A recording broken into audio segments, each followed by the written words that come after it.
ఇస్లాంలో మహిళల పట్ల జరుగుతున్నట్టు వివక్షని స్వయంగా అనుభవించాను కాబట్టి నేను అదే ప్రస్తావించాను. నా జీవిత అనుభవాల్ని ప్రస్తావించినందుకు గాను నా తలకి వెలకట్టి ప్రపంచంలో ఎక్కడా బ్రతకడానికి వీల్లేదని వెంట పడుతున్నటువంటి సందర్భంలో భారతదేశం ఆశ్రయం ఇచ్చింది. కానీ ఇక్కడ మతోన్మాదుల వలన ఇబ్బంది పడాల్సి వచ్చింది.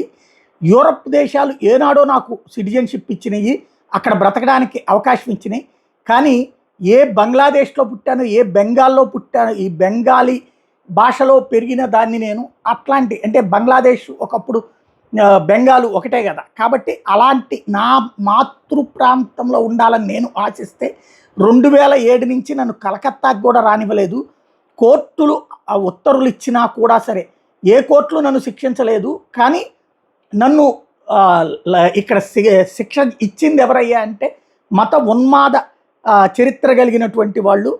ఇప్పటికీ నేను భయంతోనే బ్రతకాల్సిన పరిస్థితి వచ్చిందంటూ ఎమోషనల్గా మాట్లాడుకొచ్చారు కోల్కతా.